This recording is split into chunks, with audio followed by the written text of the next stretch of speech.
ಈ ಹಾಸನ ಸಂಸದ ಪ್ರಜ್ವಲ್ ರೇವಣ್ಣ ರಾಸ್ಲೀಲೆ ಪ್ರಕರಣ ಇದೆಯಲ್ಲ, SIT ಸಹಾಯವಾಣಿಗೆ ಈವರೆಗೂ ಕೂಡ ಮೋರ್ ದ್ಯಾನ್ 30ಕ್ಕೂ ಹೆಚ್ಚು ಕರೆಗಳು ಬಂದಿದೆ. ಒಂದು ಗಮನಿಸಿ, SIT ಆರಂಭದಲ್ಲೇ ಸಹಾಯವಾಣಿಯನ್ನ ಓಪನ್ ಮಾಡಿತ್ತು, ಒಂದು ದೂರವಾಣಿ ಸಂಖ್ಯೆಯನ್ನ ಕೊಟ್ಟು ಯಾರಿಗೆಲ್ಲ ಅನ್ಯಾಯ ಆಗಿದೆ ಅವ್ರ ಈ ನಂಬರ್ಗೆ ಕಾಲ್ ಮಾಡಿ ಅಂತ.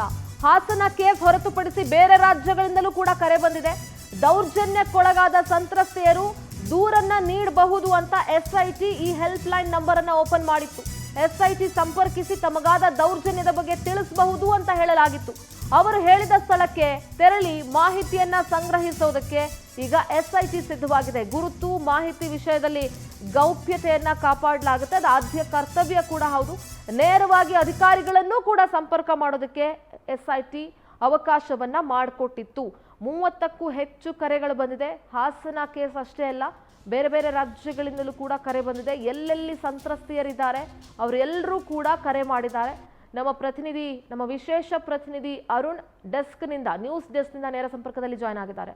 ಅರುಣ್, ಸದ್ಯ ಈ ಪ್ರಜ್ವಲ್ ರೇವಣ್ಣನ ಪ್ರಕರಣ ಏನಿದೆ, ಸದ್ಯ ಕೇವಲ ಹಾಸನ ಮಾತ್ರ ಅಲ್ಲ, ಬೇರೆ ರಾಜ್ಯಗಳಿಂದಲೂ ಕೂಡ SITಗೆ ಹೆಲ್ಪ್ ಲೈನ್ ನಂಬರ್ಗೆ ಕರೆಗಳು ಬಂದಿದೆ ಅನ್ನೋದು ಗೊತ್ತಾಗ್ತಾ ಇದೆ. ಅಂದ್ರೆ ಈ ಕಬಂದ ಬಾಹು ಅಂತ ಏನ್ ಹೇಳ್ತೀವಲ್ಲ, ಅದು ಈ ಪ್ರಜ್ವಲ್ ರೇವಣ್ಣನ ಕಾಮ ಕಬಂದ ಬಾಹು ಎಷ್ಟು ಎಲ್ಲೆಲ್ಲಿ ಹಬ್ಕೊಂಡಿದೆ ಅನ್ನೋದು ಇದರಿಂದ ಗೊತ್ತಾಗ್ತಾ ಹೋಗುತ್ತೆ.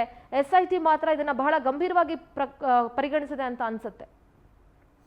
ನಿಜ ಸಿಂಧೂರ, ಈಗ SIT ಅವರು ಸ್ಥಾಪಿಸಿರುವಂತಹ ಸಹಾಯವಾಣಿ ಏನಿದೆ, ಆ ಸಹಾಯವಾಣಿಗೆ ಸಂತ್ರಸ್ತೆಯರು ಕರೆ ಮಾಡಬಹುದು, ದೂರನ್ನ ಕೊಡಬಹುದು.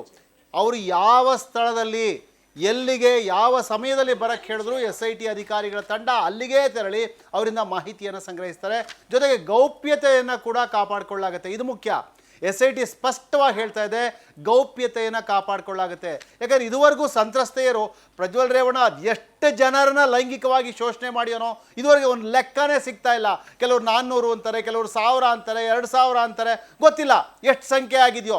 ಆದರೆ ಬಹುತೇಕ ಸಂತ್ರಸ್ತೆಯರು ಮಾನ ಮರ್ಯಾದೆಗೆ ಅಂಜಿ ತಮ್ಮ ಮನೆ ಬಾಗಿಲಿಗೆ ಪೊಲೀಸ್ನವ್ರು ಬಂದರೆ ಅಥವಾ ಇನ್ಯಾರೋ ಬಂದರೆ ಸಮಾಜ ತಮ್ಮನ್ನು ಬೇರೆ ರೀತಿಯಾಗಿ ನೋಡುತ್ತೆ ಅನ್ನುವಂಥ ಕಾರಣಕ್ಕೆ ದೂರು ಕೊಡೋದಕ್ಕೆ ಹಿಂಜರಿತಾ ಇದ್ರು. ಮೊದಲ ಬಾರಿಗೆ ಪವರ್ ಟಿವಿಯಲ್ಲಿ ಇಬ್ಬರು ಸಂತ್ರಸ್ತೆಯರು ಬಂದು ಅಳಲನ್ನು ತೋಡ್ಕೊಂಡು ನಂತರ ಅವರು ದೂರು ದಾಖಲಿಸಿದ ಮೇಲೆ ಧೈರ್ಯ ಮಾಡಿ ಇನ್ನೂ 3 ಜನ ಬಂದರು. ಒಟ್ಟು 5 ಜನ ಇದುವರೆಗೆ ದೂರು ದಾಖಲಿಸಿದ್ದಾರೆ. ಇನ್ನೂ ಕೂಡ ಬಹಳಷ್ಟು ಜನ ಶೋಷಿತೆಯರಿದ್ದಾರೆ.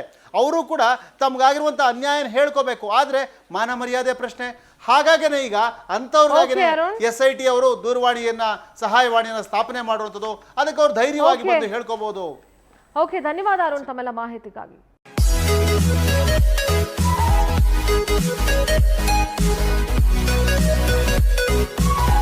Thank you.